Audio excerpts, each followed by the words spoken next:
السلام علیکم ورحمۃ اللہ وبرکاتہ۔ بسم اللہ والحمد للہ والصلاة والسلام علی رسول اللہ، اما بعد۔ خواتین و حضرات، رمضان نشریات کے ساتھ خلیق الرحمن آپ سے مخاطب ہے۔ سورۃ الفاتحہ اور سورۃ البقرہ کے خلاصے پہ ہماری بات ہو چکی ہے، اس کے بنیادی مضامین کی طرف ہم نے اشارہ کر دیا۔ اب آج ہم بات کریں گے سورہ آل عمران پہ۔ سورہ آل عمران اور سورہ بقرہ، یہ سمجھ لیں گویا سورہ آل عمران سورہ بقرہ کا تتمہ ہے۔ کمال کی یکسانیت ہے دونوں صورتوں میں مضامین کے حوالے سے بھی۔ جہاں ایک بات اختصار کے ساتھ بیان ہوئی ہے، دوسری صورت میں اس کو مفصل بیان کیا گیا ہے۔ سورۃ البقرہ کے بنیادی مضامین میں سے جہاد، رسالت، توحید، رسالت، جہاد، انفاق فی سبیل اللہ، اللہ کے راستے میں خرچ کرنا، یہ بڑے بنیادی مضامین تھے۔ یہی مضامین سورہ آل عمران کے بھی ہیں، ٹھیک ہے۔ البتہ اس کی جو نمایاں الگ سے خصوصیت ہے، جو اس کے آل عمران صورت کے نام سے بھی پتہ چلتا ہے، کہ سورہ بقرہ کے اندر جو چوتھی جماعت تھی، کہ جن کے پاس جو اپنے آپ کو آسمانی دین کا حامل سمجھتے تھے، ان میں سے یہودیوں کو فوکس کیا گیا تھا۔ اگرچہ نصارہ کا بھی تذکرہ ہے سورہ بقرہ میں، لیکن بہت کم۔ اصل سورہ بقرہ میں یہودیت کی تردید ہے، انہیں دین کی دعوت دی گئی، ان کے جو انہوں نے اپنے دین میں تبدیلیاں پیدا کر دی تھیں اس کی تردید کی گئی، ان کی خباثتیں، ان کی بیماریوں کی وجوہات ساری بیان کی گئیں۔ سورہ آل عمران میں عیسائیوں کو فوکس کیا گیا ہے کہ انہوں نے دین مسیح میں جو تبدیلیاں پیدا کر دی ان کی تردید کی گئی ہے اور انہیں اسلام کی طرف دعوت دی گئی۔ تو سورہ بقرہ میں فوکس یہود ہیں، سورہ آل عمران میں فوکس جو ہیں وہ اصل میں نصارہ یعنی عیسائی ہیں۔ اور عیسائیت پہ بات کرتے ہوئے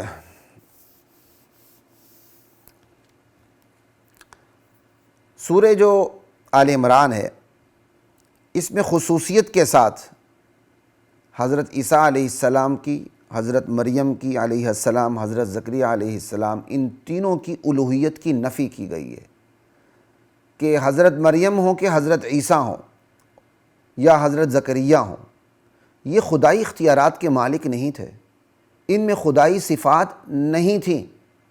خصوصیت سے اس صورت کے اندر ان تینوں بڑی ہستیوں سے خدائی کی نفی کی گئی کہ یہ خدا کے اختیارات نہیں رکھتے، خدا صاحب اختیار ہے، خدا عالم الغیب ہے، یہ نہیں ہے۔ چونکہ خصوصیت سے ان تینوں شخصیات کی نفی کی گئی تو سورہ آل عمران کی ابتدا بھی اللہ کی الوہیت سے ہوتی ہے۔ الف لام میم، اللہ لا الہ الا هو الحی القیوم، اللہ کی الوہیت کے اعلان سے اس صورت کا آغاز ہوتا ہے۔ اور ساتھ ہی پھر آگے قرآن کریم کی قرآن کریم کی آیات کے بارے میں بتایا جاتا ہے کہ قرآن کریم کی آیات کی دو قسمیں ہیں۔ ایک آیات محکمات کہلاتی ہیں جن کے معنی واضح ہیں۔ واضح سے مطلب یہ نہیں کہ نتھو پھتو ہاتھ میں پکڑ لے اسے سمجھ آ جائے، بات یہ ہے کہ ان کے معنی واضح ہیں عوامی سطح پر، علمی سطح پر۔ عوامی سطح پر ایک حد تک بات کو سمجھتے ہیں، آگے جو علمی سطحیں جو عوام کا دائرہ نہیں رہتا وہ علماء کا کام ہے۔ بہرحال عوامی سطح ہو کہ یا علمی سطح ہو، بہرحال وہ آیات محکمات ہیں، ان کی سمجھ آ جاتی ہے۔ کچھ آیات قرآن کریم کی وہ ہیں جو متشابہات ہیں، یہ اللہ نے صرف اپنے ساتھ خاص رکھا ہے، اللہ نے اس کے معنی رسول کو بھی نہیں بتایا۔ یہ صاف اس کے اندر محکمات اور متشابہات قرآن کی آیات کے بارے میں بات کی گئی ہے۔ اور ان تینوں بڑی ہستیوں سے، حضرت مریم سے اور ان کے بیٹے حضرت عیسیٰ سے، حضرت زکریا سے، الوہیت کی، خدائی صفات کی جب نفی کی گئی تو نفی کرتے ہوئے جو ممکن شبہات پیدا ہو سکتے تھے الوہیت کے بارے میں، یا حضرت مریم، حضرت عیسیٰ، حضرت زکریا کی خوبیوں کو دیکھتے ہوئے جو وہم پیدا ہو سکتا تھا کہ یہ خدائی اختیارات کے مالک تو نہیں ہیں، تو باقاعدہ ایسی آیات لائی گئیں اور ایسا اسلوب اختیار کیا گیا سورہ آل عمران میں کہ پڑھنے والوں کو وہم ہی پیدا نہ ہو کہ یہ ہستیاں خدائی اختیارات کی مالک تھیں۔ تو ایسے 3-4 جو اوہام ہیں وہم ہیں ان کو فوکس کر کے انشاءاللہ میں آپ کے سامنے بات رکھوں گا. پھر اس کی انتہا کی طرف اللہ تعالیٰ نے چاہ جائیں گے. رسالت کے تذکرے کو ہم یہاں زیادہ بات نہیں کریں گے، لیکن اتنی بات ہے کہ اس میں رسالت کا تذکرہ بھی ہے، رسالت کی تصدیق اور رسالت سے شبہات کو بھی دور کیا گیا. جیسے تحویل قبلہ کے بارے میں سورہ بقرہ میں تھا، وہ یہاں بھی ہے، اور بتایا گیا کہ پہلا قبلہ بیت اللہ تھا. تو اس پہ ہم زیادہ جانے کی ضرورت نہیں ہے. جو رسالت کا بھی مقصود ہے، عقیدہ توحید، ایمان باللہ، اس پہ تھوڑی سی بات کر کے ہم انشاءاللہ اختتام کی طرف بڑھیں گے. تو سورہ بقرہ میں یہودیوں کو فوکس، سورہ آل عمران میں عیسائیوں کو فوکس، اللہ کی الوہیت کے اعلان اور نیک ہستیوں سے الوہیت کی خدائی کی نفی. اب ایک شبہ پیدا ہو سکتا تھا، جیسے سورہ نساء میں قرآن کریم کی آیت موجود ہے، آیت نمبر 171، جس میں کہا گیا ہے انما المسیح عیسی ابن مریم رسول اللہ وکلمتہ. مسیح جو ہیں عیسیٰ علیہ السلام، ٹھیک ہے، مسیح جو ہیں وہ عیسیٰ بن مریم، جو عیسیٰ بن مریم ہے، مسیح علیہ السلام ہے، یہ اللہ کے رسول ہیں اور اللہ کا کلمہ ہے اور اللہ کی پیدا کردہ روح ہیں. اب کلمت اللہ، روح اللہ، ان الفاظ کو دیکھتے ہوئے کسی کو شبہ ہو سکتا تھا کہ کہیں یہ ابن اللہ تو نہیں ہے. ان کو اللہ کا کلمہ کہا گیا، ٹھیک ہے، وروح من، اللہ کی جانب سے روح، اللہ کے پاس سے روح، تو یہ روح اللہ ہوا ہے، یہ کلمت اللہ ہوا ہے. اس کا مطلب یہ ابن اللہ ہیں، اللہ کے بیٹے ہیں اور خدائی اختیارات کے مالک ہیں. کہا نہیں، جس کی کتاب ہے اسی سے اس سوال کا جواب پوچھو. اللہ اکبر.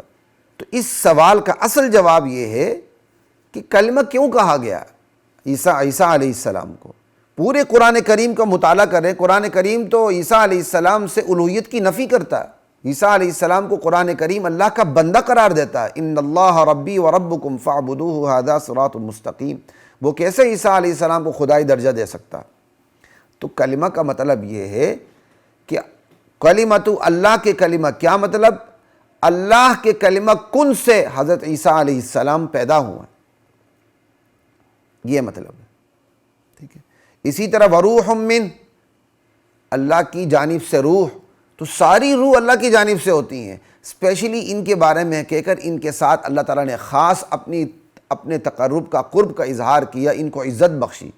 جیسے کافر بندے بھی اللہ کے بندے ہیں، لیکن آپ دیکھیں سورہ فرقان میں اللہ کہتے ہیں وعباد الرحمن، رحمان کے بندے، اور سارے اہل ایمان کا ذکر ہے. تو کیا کافر بندے رحمان کے بندے نہیں؟ وہ بھی ہیں، لیکن اللہ تعالیٰ نے خاص اہل ایمان کو اپنے بندے قرار دیا.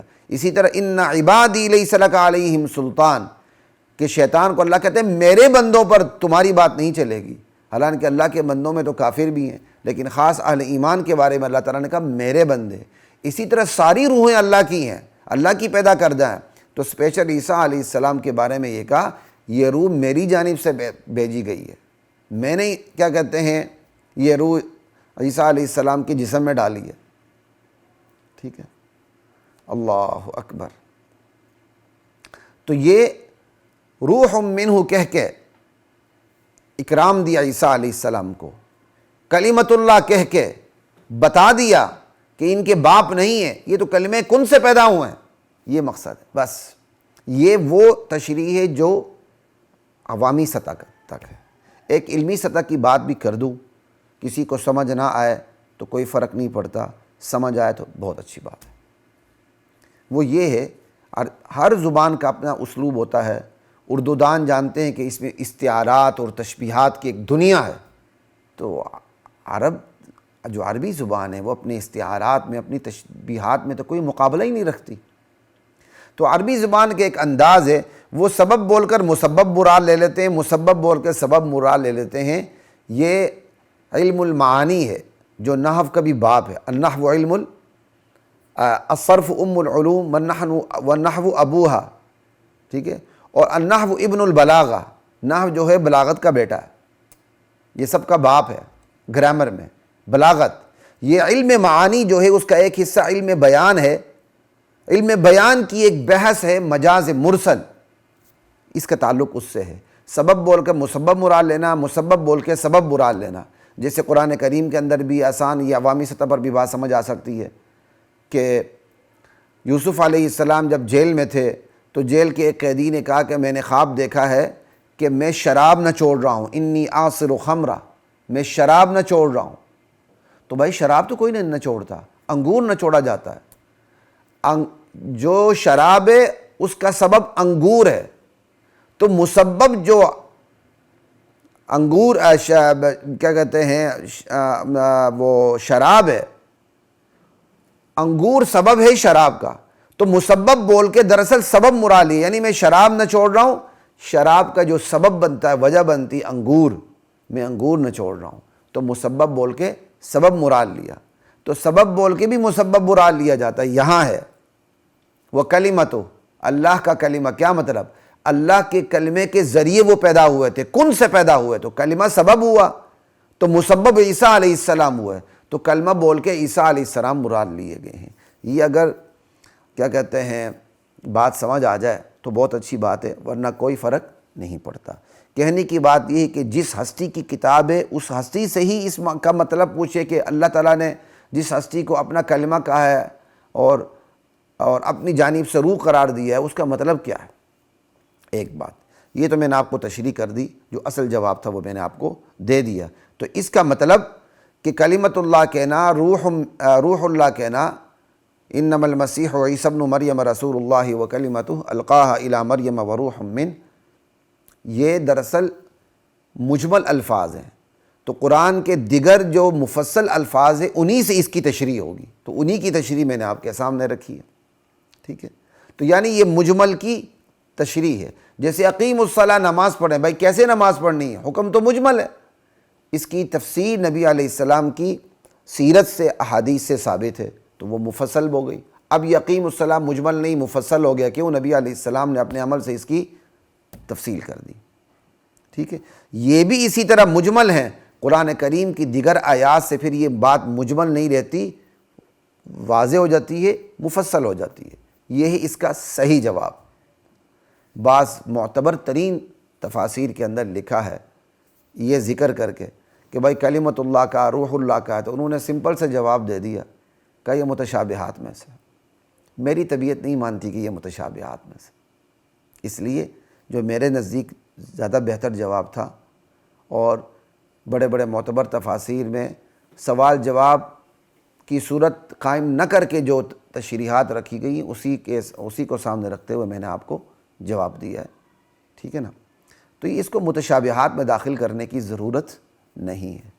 اور پھر اس طرح چلتے چلتے ایک میں غلطی کی نشاندہی بھی کر دوں، بعض معتبر تفاسیر میں یہاں تک لکھا گیا تفسیر خازن کے حوالے سے، تفسیر خازن نے پھر حوالہ دیا انجیل کا کہ بھئی عیسیٰ علیہ السلام کو کلمت اللہ کا، روح اللہ کا، ابن اللہ کا، اللہ کا بیٹا، جو لفظی مطلب بنتا ہے، اور یہ تفسیر خازن کا حوالہ ایک معتبر تفسیر میں موجود ہے، اور تفسیر خازن نے انجیل کا حوالہ دیا، تو پھر جو آگے جواب دے دیا جاتا ہے کہ یہ متشابہات میں سے ہیں، انا للہ و انا الیہ راجعون۔ اور بعض تفاسیر جو اس معتبر تفسیر سے نکلی ہوئی ہیں خلاصے کے طور پر، وہاں تو نہ انجیل کا حوالہ نہ خازن کا حوالہ۔ ظلم کی حد یہ ہے، معذرت کے ساتھ انہوں نے صاف صاف کہہ دیا کہ عیسیٰ علیہ السلام کو کلمت اللہ کہا گیا، روح اللہ کہا گیا، ابن اللہ کہا گیا، انہوں نے جواب میں لکھا یہ متشابہات میں سے، انا للہ و انا الیہ راجعون۔ ابن اللہ کا لفظ کہیں بھی استعمال نہیں ہوا، ابن اللہ کا لفظ استعمال ہو ہی نہیں سکتا عیسیٰ علیہ السلام کے لیے۔ اگر تفسیر خازن نے حوالہ دیا انجیل کا تو پہلی بات تو یہ نہیں ہوگا، اگر ہے تو بھائی انجیل کون سی قرآن کی طرح محفوظ کتاب ہے؟ وہ تو تبدیل شدہ ہے۔ اب تبدیل شدہ انجیل کو کیا دلیل بنا کے کیا کہتے ہیں عیسائی پیش کر سکتے ہیں کہ ہماری کتاب میں ہمارے عیسیٰ علیہ السلام کو ابن اللہ کہا گیا ہے؟ اور پھر خصوصاً قرآن کریم جو ابن اللہ کا لفظ استعمال کر کے تردید کرتا ہے اور ابن اللہ کہنے والوں کو جہنمی کہتا ہے، تو اللہ تعالیٰ ابن اللہ کے لفظ کو بطور متشابہ انجیل میں کیوں ذکر کریں گے؟ وقالت الیہود عزیر ابن اللہ وقالت النصارى المسیح ابن اللہ، یہودیوں نے عزیر علیہ السلام کو ابن اللہ کہا، مسیحیوں نے عیسیٰ علیہ السلام کو ابن اللہ کہا۔ اللہ کہتے ہیں یہ ان کی منہ کی باتیں ہیں، لا الہ الا اللہ۔ تو جس ابن اللہ کے لفظ کی اللہ تعالیٰ تردید کرتے ہیں اس کو بطور متشابہ انجیل میں کیوں ذکر کریں گے؟ اس لیے مختصر قرآن کا خلاصہ لکھنے والے بعض احباب سے میری گزارش ہے تو خدا کے لیے ایسے الفاظ نہ لکھیں جس سے شرک کی اعانت ہوتی ہو، شرک کی مدد ہوتی ہو۔ تو خیر، یہ میں نے آپ کے سامنے ایک بات کر دی کہ اللہ کی الوہیت کا اعلان کرتے ہوئے ہستیوں سے، نیک ہستیوں سے، مریم سے، عیسیٰ سے اور زکریہ علیہ السلام تینوں سے الوہیت کی نفی کرتے ہوئے الوہیت کے حوالے سے، خدائی صفات کے حوالے سے جو شکوک و شبہات پڑھ سکتے تھے، جو وہم پڑھ سکتا تھا، جو شیطان وسوسہ ڈال سکتا تھا، سورہ آل عمران میں اس کی بھی تردید کر دی گئی کہ کہیں کوئی ایسا وسوسہ نہ پڑے۔ ایک اگلی بات، اب عیسیٰ علیہ السلام کی کمالات کا ذکر بھی ہے سورہ آل عمران میں آیت نمبر 49 کے اندر، اور بلکہ 49 سے شروع نہ کریں، ذرا پیچھے سے ہی شروع کر دیں تو اچھا، آیت نمبر 44 سے دیکھیں۔ اذ قالت الملائکۃ یا مریم ان اللہ یبشرک بکلمۃ منہ اسمہ المسیح عیسی ابن مریم وجیہا فی الدنیا والآخرۃ ومن المقربین۔ ٹھیک ہے جی، اب یہاں آگے عیسیٰ علیہ السلام کے کمالات کا ذکر ہے کہ اللہ کہتے ہیں کہ میں اسے کیا کہتے ہیں کتاب سکھا دوں گا، دانائی سکھا دوں گا، دانائی دے دوں گا، تورات و انجیل سکھا دوں گا، اور اللہ تعالیٰ کی یہ کا کمال ہے، وہ جب کسی چیز کا ارادہ فرماتے ہیں، کلمہ کن کہہ دیتے ہیں، وہ چیز وجود پذیر ہو جاتی ہے۔ اللہ کہتے ہیں میں نے اس کو رسول و رسولا الی بنی اسرائیل، اور اللہ تعالیٰ تمام کتب سماوی، تمام کیا کہتے ہیں، اللہ تعالیٰ تورات و انجیل کی ان کو سمجھ عطا کرے گا، اور پھر بنی اسرائیل کی طرف رسول بنا کر بھیجے گا، اور بنی اسرائیل کے پاس جا کے وہ اپنی رسالت کا ثبوت یوں پیش کرے گا، میرا یہ بندہ کہے گا دیکھو میں رسول ہوں، اور میری رسالت کی نشانی یہ ہے کہ میں انی اخلق لکم من الطین کہیئۃ الطیر، میں کیا کہتے ہیں مٹی سے پرندہ بنایا، پھونک دیا، وہ زندہ ہو جاتا ہے، فیکون طیرا باذن اللہ، یعنی مٹی کا پرندہ بنایا، اس میں پھونک دیا تو واقعی پرندہ ہو گیا۔ اللہ تعالیٰ عیسیٰ علیہ السلام یہ اپنے کمالات دکھائیں گے، اور انہوں نے دکھائے، اور اسی طرح اپنے رسالت کے ثبوت کے طور پر وہ جا کے کہیں گے کہ یہ دیکھو کہ میں مادرزاد اندھے کو ٹھیک کر دیتا ہوں، برس کے مریض کو ٹھیک کر دیتا ہوں، کوڑ کے مریض کو ٹھیک کر دیتا ہوں، اور مردوں کو زندہ کر دیتا ہوں، جو گھر میں تم کھاتے ہو اس کا بتا سکتا ہوں، جو ذخیرہ کرتے ہو میں اس کو بتا سکتا ہوں۔ تو عیسیٰ علیہ السلام کی یہ جو کمالات کہ مٹی کا پرندہ بنا کر پھونک دینا اور اس میں جان پڑ جانی، مادرزاد اندھے کو ٹھیک کر دینا، برس کے مریض کو شفا یاب کر دینا، مردوں کو زندہ کر دینا، گھر میں کوئی کھا کے آئے تو بتا دینا تم نے یہ کھایا ہے، گھر میں جو ذخیرہ کر کے آیا بتا دینا تم نے گھر میں یہ ذخیرہ کیا ہے۔ اس سے تو پتہ چلتا ہے عیسیٰ علیہ السلام عالم الغیب ہے، اس سے تو پتہ چلتا ہے کہ عیسیٰ علیہ السلام مردوں کو زندہ کر سکتے ہیں، تو اس کا مطلب اللہ مردوں کو زندہ کرتا ہے، خدائی اختیارات کے مالک ہو گئے۔ اللہ اکبر۔ تو عیسیٰ علیہ السلام تو پھر ابن اللہ ہے، اللہ کے بیٹے ہیں، اللہ یہ کر سکتا ہے تو اللہ تعالیٰ نے اپنے بیٹے کو بھی یہی اختیارات دے دی، اسی کرسی پہ بٹھا دیا۔ انا للہ و انا الیہ راجعون۔ تو انہی آیات کے اندر، اسی اسلوب کے اندر اس وہم کی بھی نفی کر دی گئی۔ پہلے یہ دیکھیں کہ جب فرشتہ خبر لے کے آیا،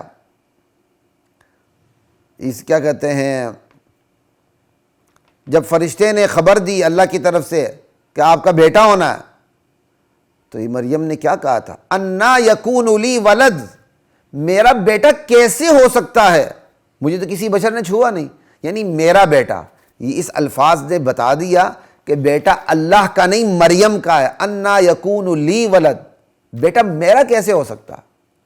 اللہ اکبر۔ ایک بات، دوسری بات یہ ہے اللہ نے ان کو رسول بنایا، اور جو رسول ہوتا ہے اس کو معجزات دی جاتے ہیں۔ اور ماحول کے مطابق معجزات دی جاتے ہیں، جیسا ماحول ہوتا ہے اس کے مطابق معجزات دی جاتے ہیں۔ آپ دیکھ لیں موسیٰ علیہ السلام کو کیسے معجزات دیے گئے، جادو کا ماحول تھا تو ان کو ایسے معجزات دی جو جادو کو زہر کرتے تھے۔ محمد رسول اللہ کو ایسے معجزات دیے گئے جو فصاحت کے انتہا پر، سب سے بڑا معجزہ قرآن ہے، تو عربوں کے اندر فصاحت و بلاغت سب سے بڑا کمال سمجھا جاتا تھا، تو فصاحت و بلاغت کے حوالے سے نبی علیہ السلام کو معجزہ دیا گیا قرآن کا، جس نے تمام عرب کی تمام فصاحت و بلاغت کو زیر کر کے رکھ دیا۔ عیسیٰ علیہ السلام کو بھی گرد و پیش کے ماحول کے حوالے سے ایسے ہی معجزات دیے گئے تھے، لا الہ الا اللہ۔ تو اب دیکھیں عیسیٰ علیہ السلام کیا کرتے ہیں، یہ کام میں خود نہیں کرتا، اللہ کے حکم سے ہوتے ہیں یہ کام۔ فَيَكُونُ طَيْرًا بِإِذْنِ اللَّهِ، لا الہ الا اللہ۔ یہ جو میں کر رہا ہوں یہ اللہ کے حکم سے ہوتے ہیں، اللہ کا حکم نہ تو یہ ہو ہی نہیں سکتا۔ ہاں معجزہ نبی کے ہاتھ پر ظاہر ہوتا ہے، اور یہی میری نشانیاں ہیں رسالت کی، اگر تم ہو ایمان لانے والے۔ اللہ اکبر۔ اور جہاں تک بات ہے کہ ان کمالات کی وجہ سے میں ابن اللہ ہوں، کہا نہیں، تردید پہلے ہی ہوگی، میں تو مریم کا بیٹا ہوں، انا یکون لی ولد۔ اور دوسری بات، میرا اور تمہارا پروردگار ایک اللہ ہے، میں اس کا بندہ ہوں، میں اس کا بیٹا نہیں ہوں۔ فاعبدوا، تمہیں بھی حکم دیتا ہوں، ترغیب دیتا ہوں، دعوت دیتا ہوں کہ تم اسی کی عبادت کرو۔ تو قرآن کریم کے انہی الفاظ نے خود ہی بتا دیا کہ عیسیٰ علیہ السلام کی جو کمالات تھے یہ اللہ کی طرف سے بطور معجزہ عطا کیے گئے تھے، اور نبیوں کو جو معجزے عطا ہوتے ہیں ان کا قانون یہ ہوتا ہے کہ وہ خلاف قانون ہوتے ہیں، وہ قانون کو توڑ کے، معجزہ ہوتا ہی وہ ہے جو قانون کو توڑ کے رکھ دے۔ جیسے موسیٰ علیہ السلام سمندر سے گزرے، سمندر پھٹ کے سائڈ پہ ہو گیا، یہ قانون عادت کے خلاف ہے کہ وہ ٹھہر جائے، موسیٰ علیہ السلام گزر جائیں، جب فرعون داخل ہو جائے تو وہ دوبارہ پانی مل جائے۔ یہ عادت اور قانون کے خلاف ہے کہ پانی میرے لیے ٹھہرے، آپ کے لیے نہ ٹھہرے، آپ کے لیے ٹھہرے، مجھے دیکھ کے نہ ٹھہرے، ٹھیک ہے۔ تو معجزہ قانون کو توڑتا ہے، وہ معجزہ ہی نہیں ہوتا کوئی جو قانون کو اور عادت کو نہ توڑے۔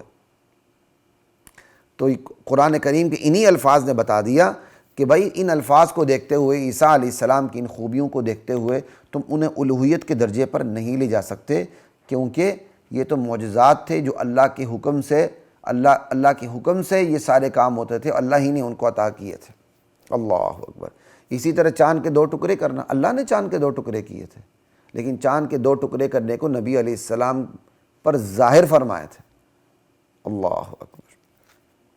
اچھا جی، یہ بالکل ایسے ہی جیسے قرآن اللہ کا کلام ہے، نبی علیہ السلام کا کلام نہیں ہے، لیکن یہ جو قرآن اللہ کا کلام ہے، جو معجزہ ہے، نبی علیہ السلام کی زبان سے اللہ تعالیٰ نے اس کو ظاہر فرمایا تھا۔ کتنی کھلی ہوئی بات ہے، اللہ اکبر۔ اچھا جی، اگلا جو تیسرا جو شبہ پڑ سکتا ہے وہ یہ ہے کہ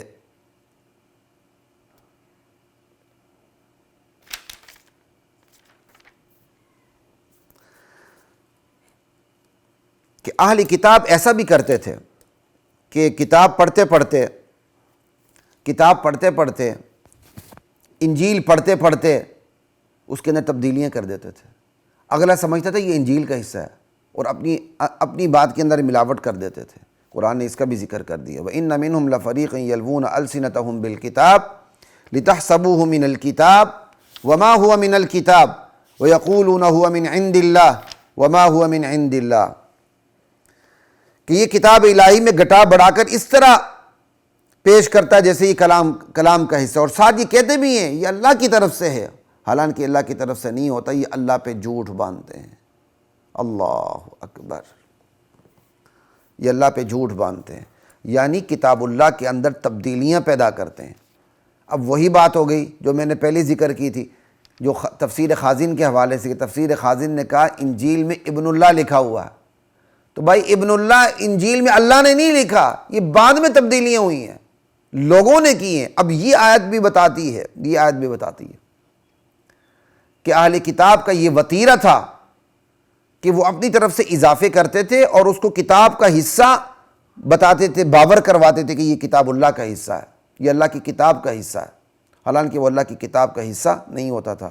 تو اللہ تعالیٰ نے ایک یہ وہم بھی دور کر دیا کہ بھائی ایسا بھی ہو سکتا ہے میرے بندو کہ یہ اہل کتاب تمہارے سامنے آئیں گے اور اس میں خود اضافے کریں گے اور اضافہ کتاب کھول کے دکھائیں گے، دیکھو یہ ابن اللہ لکھا ہوا ہے، یہ لکھا ہوا ہے، دیکھو جی عیسیٰ علیہ السلام کے پاس خدائی اختیارات ہیں۔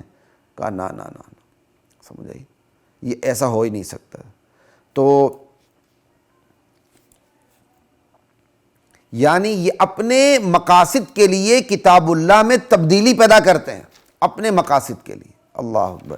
تو یہ ایک شبہ پیدا ہو سکتا تھا کہ بھئی یہ تو کتاب میں لکھا ہوا ہے، کہا نہیں، یہ اپنے مقاصد کے لیے اپنی کتاب میں تبدیلی بھی کرتے ہیں۔ اور چونکہ آج انجیل قابل اعتماد کتاب ہی نہیں رہی، تورات قابل اعتماد کتاب ہی نہیں، اس لیے ان سے استدلال بھی نہیں ہو سکتا۔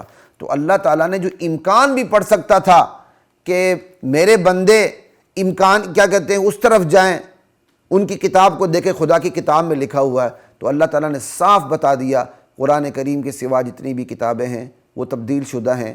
یہ اہلی کتاب اپنی کتابوں کے اندر تبدیلی پیدا کر کے خدا کی طرف منسوب کرتے ہیں باتوں کو، ایسی بات نہیں ہے۔ تم نے ہدایت لینی تو قرآن کریم سے لو، قرآن کریم کی روشنی میں سب کچھ پرکھا جائے گا۔ اگر آج جو تبدیل شدہ انجیل ہے، تبدیل شدہ تورات ہے، اگر اس کی کوئی بات قرآن کریم سے ملتی ہے تو وہ اس لیے قبول نہیں کہ وہ انجیل اور تورات میں، وہ اس لیے قبول ہے کہ قرآن کریم میں ہے۔ ہاں وہ مل گئی تو سو بسم اللہ، ٹھیک ہے، ہمیں اس کی کوئی پرواہ نہیں ہے۔ لا الہ الا اللہ۔ اور چوتھا وہم جو پڑھ سکتا تھا وہ یہ ہے کہ حضرت زکریہ علیہ السلام کے پاس بے موسم پھل ہوتے تھے، کیا کہتے ہیں، حضرت مریم کے پاس بے موسم پھل ہوتے تھے، اور اس کا ذکر آل عمران میں آیت نمبر 37 میں ہوا ہے۔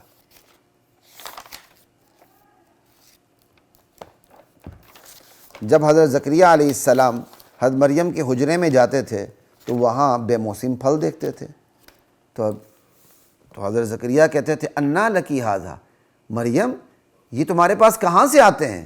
قالت هو من عند اللہ۔ اب بے موسم پھل دیکھ کر کسی کو یہ وہم ہو سکتا تھا کہ بھائی ان کے پاس تو اختیارات ہیں، یہ تو چاہیں تو بے موسم پھل کو درخت پر پیدا کر کے خود کھا سکتی ہیں۔ کہا نہیں، یہ مریم کی زبان سے اقرار کروایا کہ ہوا من عند اللہ، کہ یہ اللہ کی طرف سے آتے ہیں، میرے اس میں کوئی کمال نہیں۔ اور جو امتی ہو تو امتی کو اگر خلاف قانون کوئی چیز ہاتھ آ جائے اور شریعت کے مطابق ہو، وہ اس کی کرامت ہوتی ہے۔ تو یہ عیسیٰ علیہ السلام کی کرامت، یہاں سے کرامت بھی ثابت ہو گئی۔ ان اللہ یرزق من یشاء بغیر حساب۔ تو حضرت مریم کی اس خوبی کو دیکھ کر کوئی یہ نہ سمجھے کہ مریم کے اندر خدائی صفات پیدا ہو گئی ہیں، وہ صاحب اختیار ہو گئیں، جب چاہیں موسم نہ ہو بھی تو کسی بے موسم پھل کو کھانا چاہیں تو فوراً لے آئیں اور درخت پہ پھل لگ جائے گا، ایسی بات نہیں ہے۔ یہ تو اللہ تعالیٰ ان کی میزبانی کر رہا تھا، اللہ تعالیٰ نے ان کو یہ مقام عطا کر رکھا تھا کہ بے موسم پھل ان کی طرف بھیج دیتا تھا، یہ اللہ نے بھیجے، میزبان اللہ ہے، ان کا کوئی اختیار نہیں۔ اور پانچواں شبہ حضرت زکریہ علیہ السلام کے حوالے سے پڑھ سکتا تھا کہ زکریہ علیہ السلام بڑھاپے میں اولاد ہوئی۔ اللہ اکبر، اس کا مطلب ان کے پاس اختیارات ہیں۔ تو بھائی بڑھاپے میں اولاد ہوئی، بندہ تو بڑھاپے میں اولاد نہیں جوانی میں اولاد چاہتا ہے، اگر اختیار ہوتا تو جوانی میں اولاد کیوں نہیں لی؟ بڑا لاجیکل جواب ہے، ٹھیک ہے نا جی۔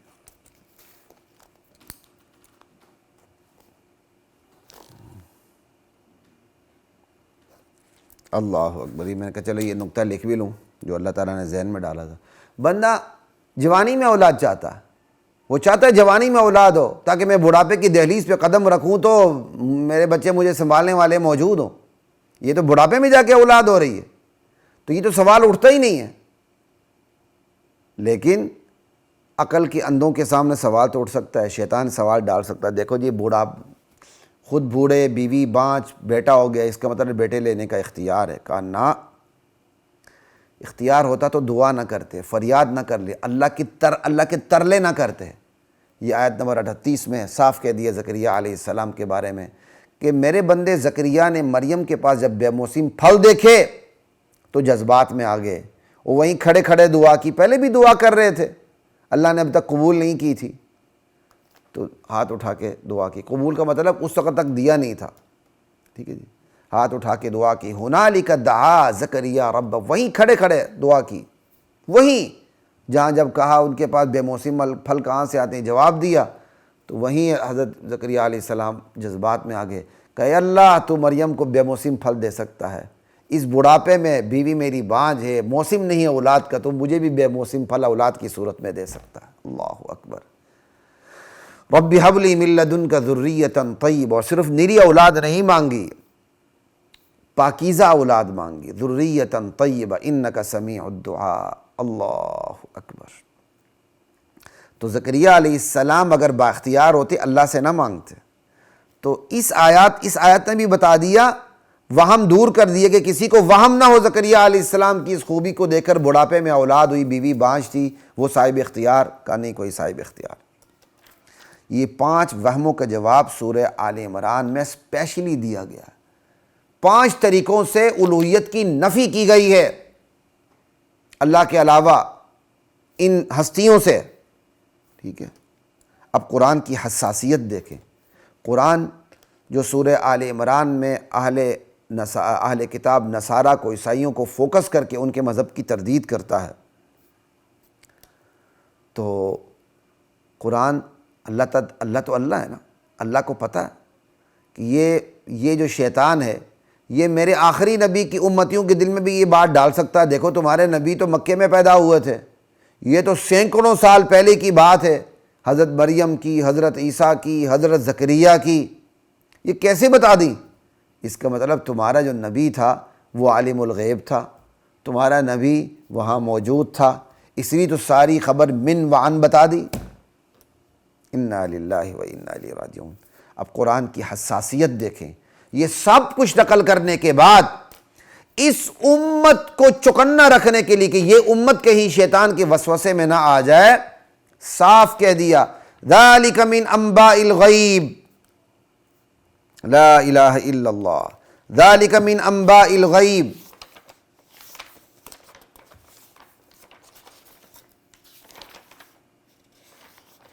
سورت کے اختتام کے قریب ایک رکوع پہلے ہے، تو یہ آیت نمبر 44 ہے، جہاں حضرت مریم کی بات ہوئی، حضرت زکریا کی بات ہوئی. تو اللہ تعالیٰ کہتے ہیں اس امت کو بچانے کے لیے کہ کہیں یہ امت اپنے نبی کے بارے میں غلط فہمی کا شکار نہ ہو جائے، اپنے نبی محمد رسول اللہ کو عالم الغیب کہیں سمجھ نہ بیٹھے، اور کہیں انہیں حاضر ناظر سمجھ نہ بیٹھے ہیں سینکڑوں سال پہلے. فرمایا ذالک من انباء الغیب نوحیہ الیک، سورہ آل عمران آیت نمبر 44 ہے. یہ غیب کی خبریں ہیں میرے نبی جو ہم آپ کی طرف وحی کر رہے ہیں.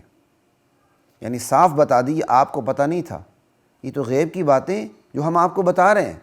عالم الغیب اسے کہتے ہیں جسے کوئی نہ بتائے، خود بخود اسے پتہ، وہ عالم الغیب ہے. اللہ کے نبی کو تو پورے قرآن کا پتہ ہے، بہت کچھ پتہ ہے، لیکن وہ اللہ کے بتانے سے پتہ ہے. چونکہ اللہ کے بتانے سے پتہ ہے اس لیے وہ عالم الغیب نہیں ہے. ہاں، بہت سی غیبی امور پہ، بہت سی غیبی باتوں پر اللہ کی طرف سے ہمارے نبی کو اطلاع ہے. تو غیب پر اطلاع ہونا ایک الگ چیز ہے، اور خود عالم الغیب ہونا ایک الگ چیز ہے. خود عالم الغیب مخلوق ہو ہی نہیں سکتی، وہ تو اللہ تعالیٰ. ایک تو عالم الغیب کی نفی کر دی محمد رسول اللہ سے اس آیت میں، اور حاضر ناظر کی بھی نفی کر دی. وما كنت لديهم اذ يلقون اقلامهم ايهم يكفل مریم.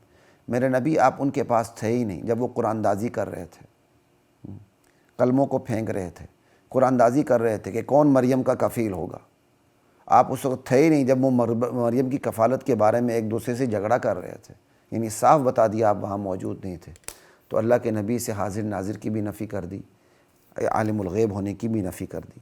سوال یہ پیدا ہوتا ہے سورہ آل عمران کے اندر اللہ نے اپنی الوہیت کا اعلان فرمایا، اور ساتھ ہی نیک ہستیوں سے، خصوصاً حضرت مریم سے، حضرت زکریا سے، پھر آگے جا کے آیت نمبر 44 کے بعد بھی.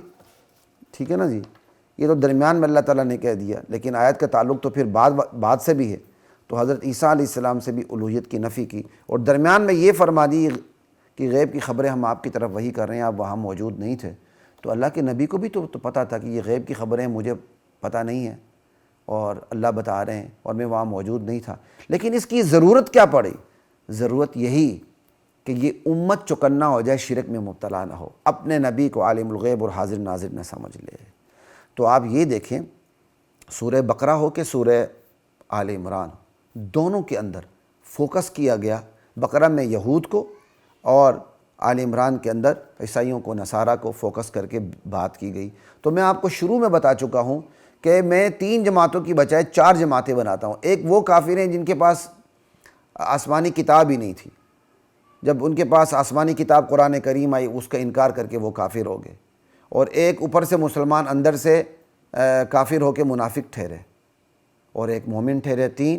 لیکن چوتھی ایک اور بھی ہے، وہ یہ کہ پہلے سے ان کے پاس حق موجود تھا، نبی علیہ السلام کی صداقتیں ان کی کتابوں کی روشنی میں ان کے پاس موجود تھی، لیکن وہ پھر بھی نہیں مانا۔ یہ بگڑے اہل کتاب ہیں، ان سے بچانے کے لیے بگڑے اہل کتاب کی تمام خباثتوں کو، بیماریوں کو، بیماری کی وجوہات کو سورہ بقرہ میں یہود کو فوکس کر کے، سورہ آل عمران میں عیسائیوں کو فوکس کر کے اللہ تعالیٰ نے بات کی، اور ساتھ اس امت کو چکنا بھی کر دیے کہ تم نے ان بگڑے اہل کتاب کی طرح خراب نہیں ہونا، اپنے نبی کے بارے میں تم نے عالم الغیب کا عقیدہ نہیں رکھنا، حاضر ناظر کا عقیدہ نہیں رکھنا، اپنے نبی کو تم نے جس طرح عیسائیوں نے عیسیٰ علیہ السلام کو خدائی مقام پر فائز کر دیا تھا، تم نے یہ کام نہیں کرنے۔ تو یہ بگڑے اہل کتاب کی بات کر کے اس امت کو دراصل اللہ تعالیٰ نے سمجھایا کہ تم نے ان کی طرف بگڑنا نہیں ہے، کیونکہ آسمانی کتاب والے جب بگڑتے ہیں تو اس طرح بگڑتے ہیں کہ ان کی ہدایت کے امکانات ناممکن تو نہیں رہتے، لیکن ناممکن حد تک مشکل ہو جاتے ہیں، کیوں وہ بگڑنے کے باوجود بھی اپنے آپ کو برحق سمجھتے ہیں۔ لا الہ الا اللہ۔ آج افسوس، صد افسوس، ہزارہا ماتم کہ بگڑے اہل کتاب کی تمام بیماریوں کی تمام وجوہات بدرجہ اتم امت محمدیہ کے اندر آ چکی ہیں۔ اللہ تعالیٰ نے اہل کتاب کو فوکس کر کے ان کی بیماریوں کو قرآن کریم میں بیان کر دیا تاکہ میرے نبی، میرے آخری نبی کی آخری امت بچ جائے، لیکن یہ امت بچی نہیں۔ یہ امت ان تمام بیماریوں کو سمیٹ کے چل رہی ہے جو بیماریاں بنی اسرائیل میں موجود تھیں۔ بنی اسرائیل کی ایک بہت بڑی خامی یہ تھی کہ انہوں نے اللہ کے اصلی دین کو نسلی دین بنا دیا تھا۔ یہودی کہتے تھے کہ صرف یہودی جنت میں جائیں گے، عیسائی کہتے تھے صرف عیسائی جنت میں جائیں گے۔ انہوں نے خدا کے دین کو نسلی دین بنا دیا تھا۔ آج یہ بیماری ہمارے اندر بھی آ چکی، ہم نے اللہ کے دین کو نسلی دین بنا دیا۔ آج ہمارے سنیوں کے اندر بھی ایسے بغیرت پیدا ہو گئے جو بنو ہاشم کی بات کرتے ہوئے بنو امیہ کی مخالفت کرتے ہیں، حالانکہ بنو ہاشم بہت بڑی بات ہے۔ اللہ کے نبی کا قبیلہ تمام قبیلوں سے برتر ہے، کوئی شک و شبہ کی بات نہیں، لیکن بنو ہاشم کی آڑ میں قبائلی تعصب پیدا کرنا، بنو ہاشم کی آڑ میں عرب و عجم کی تفریق کرتے ہوئے خود عربوں کی تفریق کرنا اور اسلام کو نسلی دین بنا دینا، اس کی قطعاً اجازت نہیں دی جا سکتی۔ یہ بات کہ خلافت بلا فصل حضرت ابوبکر صدیق رضی اللہ تعالی عنہ کو حاصل ہے، احناف کے ہاں تو ابوبکر کی خلافت کے انکار بھی کفر ہے، لیکن آج ایسے بغیرت لوگ پیدا ہو گئے ہیں کہ جو من کنت مولاہ فہذا علی مولا کی غلط تشریح کر کے اس اسلام کو بھی نسلی دین بنانے کی کوشش کر رہے ہیں۔ انا للہ و انا الیہ راجعون۔ تو آج یہ خامی ہمارے اندر آ رہی ہے، کچھ پلید قسم کے لوگ پیدا ہو گئے ہیں جو حدیث کی تشریح اس طرح کرتے ہیں جیسے کہ یہ اسلام جو ہے یہ بھی نسلی دین ہے۔ اللہ کا کوئی بھی دین نسلی دین نہیں رہا، اصلی دین رہا ہے، لیکن بعد والوں نے اس کو نسلی دین بنانے کی کوشش کی۔ ہمارا اسلام اس سے بچا ہوا تھا، لیکن آج ایسے لوگ پیدا ہو گئے ہیں جو اسلام، جو اصلی دین کو نسلی دین بنانے کی ناکام کوششوں میں مبتلا ہیں۔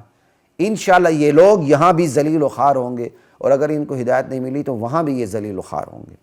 ایک تو یہ بیماری ہمارے اندر آ چکی، ٹھیک ہے۔ اسی طرح اہل کتاب کے احبار و رہبان، بڑے بڑے پیر مشائخ، بڑے بڑے، وہ بگڑ گئے تھے، اللہ کی کتاب کی غلط تشریح کرتے تھے۔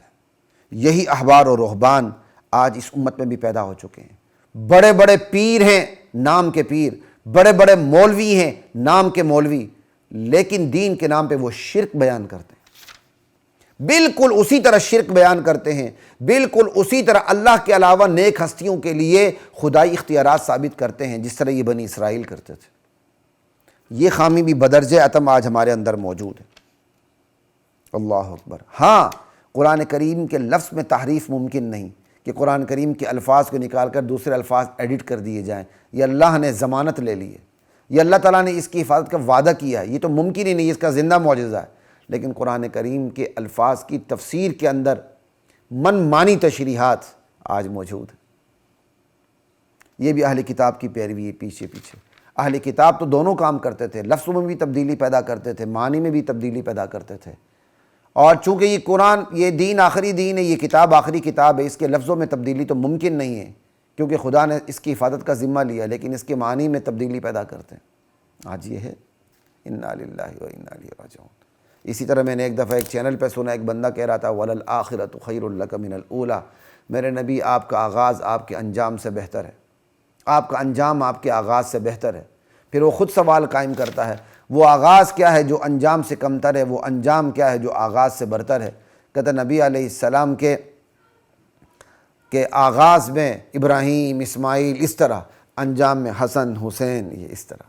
تو کہا یہ آپ کے آغاز سے آپ کا انجام بہتر ہے، مطلب کیا ہو گیا؟ حسن حسین جو اوپر انبیاء ہیں ان سے بہتر ہوگی۔ انا للہ و انا الیہ راجعون۔ قرآن کی ایسی تفسیر کرنے والے جہنم میں نہیں جائیں گے تو کہاں جائیں گے؟ انشاءاللہ یہ عبداللہ بن ابی سے بھی نیچے ہوں گے، اللہ تعالیٰ نے چاہا تو۔ لا الہ الا اللہ۔ اسی طرح قرآن سے یہ امت، بہت بڑی تعداد قرآن سے اس امت کو دور کرنے کی کوشش کر رہی ہے۔ لا الہ الا اللہ۔ تو بنی اسرائیل بھی جو کتاب کے اصل الفاظ ہیں ان تک اپنے ان پڑھوں کو، اپنی عوام کو پہنچنے نہیں دیتے تھے۔ یہ کام آج ہم نے بھی اس کا ٹھیکہ لے رکھا ہوا۔ اللہ اکبر۔ اسی طرح کیا کہتے ہیں، ان پڑھ مرید ہیں۔ بنی اسرائیل میں ان پڑھ مرید تھے۔ وَمِنْهُمْ أُمِّيُّونَ لَا يَعْلَمُونَ الْكِتَابَ إِلَّا أَمَانِيَّ۔ ایسے ان پڑھے کیا کہتے ہیں اہل کتاب کے اندر کہ کتاب کو سرے سے نہیں جانتے۔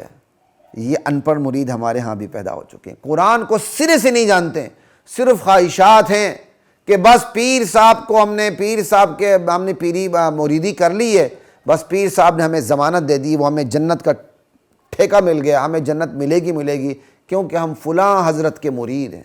فلاں حضرت کے مرید ہونے کی وجہ سے جنت بھی مل گئی، قبر میں سوال جواب سے چھٹی بھی ہو گئی، قبر میں جب پہنچیں گے پیر صاحب نے گارنٹی دی ہے کہ کرامن کیا کہتے ہیں کب منکر نکیر کو میں کہہ دوں گا یہ میرے اپنے بندے ہیں۔ ایسے لوگ موجود ہیں۔ خود میرے پاس ہائی کورٹ کے اندر ایک ساتھی آیا آج سے کافی عرصہ پہلے کہ انہوں نے کہا کہ ان کے کوئی عزیز ہیں، غالباً عزیز ہی انہوں نے کہا، وہ کہتے ہیں کہ ہمارے پیر صاحب ہیں، وہ ضمانت دیتے ہیں کہ ان کے ہاتھ پہ بیعت کر لو تو وہ منکر نکیر کو کہہ دیں گے یہ میرے اپنے ساتھی، ان سے معاملہ ٹھیک رکھنا۔ انا للہ و انا الیہ راجعون۔ اللہ اکبر۔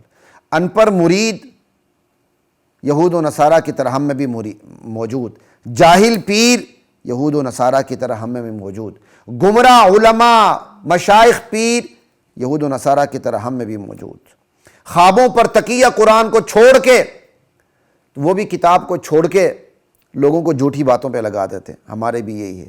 نالائق صاحبزادے جو کہتے تھے ہمیں آگ چھو نہیں سکتی، ہم بڑوں کی اولاد ہیں، نحن ابناء اللہ و احباؤہ، اللہ اکبر۔ پہلے وہ اپنے آپ کو بڑوں کی اولاد کہتے تھے، بعد میں انہوں نے کہا ہم بھی اللہ تعالیٰ کے نمائندے ہیں، ہمیں بھی اللہ تعالیٰ نے اختیارات سے نواز دیا، ہم بھی اللہ تعالیٰ کے چہیتے ہیں، ہم چونکہ بڑوں کی اولاد ہیں لہذا ہمیں آگ نہیں چھو سکتی۔ یہ ایسے نالائق صاحبزادے ہمارے ہاں بھی پیدا ہو گئے ہیں۔ ہم سعید ہیں، بس سعید ہونے کا مطلب یہ ہوتا ہے جنت کا ٹھیکہ لے لیا۔ میراثی اگر اس کے اندر تقوی ہو وہ سیدھے جنت میں جائے گا، سعید اگر اس کے اندر کفر ہو وہ جہنم میں جائے گا۔ یہ اصلی دین ہے، یہ نسلی دین نہیں ہے۔ لا الہ الا اللہ۔ تو نالائق صاحبزادے، جاہل پیروں کی جاہل اولاد جس طرح اہل کتاب کے اندر تھی اس طرح آج یہاں بھی ہے۔ لا الہ الا اللہ، جو جنت کی ضمانتیں دیتے پھرتے ہیں۔ اسی طرح سجدے، نظر، نیاز، منت، منوتی، چڑھاوے، اللہ کے علاوہ عبادات دوسروں کے نام، یہ ساری چیزیں ہماری امت میں کس طرح موجود ہیں آپ دیکھ لیں۔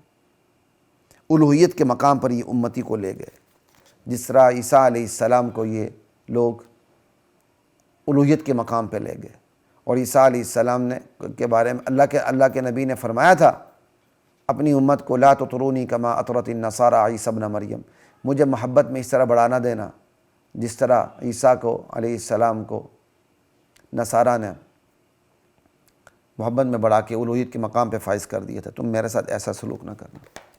لیکن ہم نے نبی علیہ السلام تو کیا عام امتیوں کے ساتھ یہ سلوک کرنا شروع کر دیا۔ اور اسی طرح نبی علیہ السلام نے یہ بھی فرمایا تھا وحی کے زور پر کہ تم قدم بقدم پہلی امتوں کے پیچھے پیچھے چلو کہ جو انہوں نے کام کی وہ تم کرو گے۔ یہ صحیح حدیث موجود ہے۔ بس بگڑے اہل کتاب کی ساری رودات قرآن میں ذکر ہونے کے باوجود، ساری سرگزشت قرآن میں ذکر ہونے کے باوجود، تمام بیماریاں قرآن کریم میں ذکر ہونے کے باوجود، یہ امت قدم بقدم پیچھے پیچھے جا رہی پہلی امتوں کے۔ جو انہوں نے کیا وہی کر رہی، جو انہوں نے شرک کا بازار گرم کیا، یہ توحید کے نام پر شرک کے بازار کو گرم کر رہی ہے۔ اس لیے قرآن کریم کا بنیادی موضوع ایمانیات ہے۔ ایمانیات میں بھی بنیادی موضوع ایمان باللہ ہے، اللہ ہی پر ایمان، اس کو اللہ کو اس کی ذات میں صفات میں وحدہ لا شریک سمجھنا۔ یہ ہے سورہ آل عمران کی کریم خلاصہ۔ اللہ تعالی ہمیں اپنے عقائد قرآن کریم کی روشنی میں درست کرنے کی توفیق عطا فرمائے۔ سورۃ النساء کے مختصر خلاصے کے ساتھ آپ کے ساتھ پھر ملاقات ہوگی، تب تک کے لیے اجازت دیجیے، انشاءاللہ ملاقات ہوگی۔ السلام علیکم ورحمۃ اللہ وبرکاتہ۔ وَلَقَدْ أَنزَلْنَا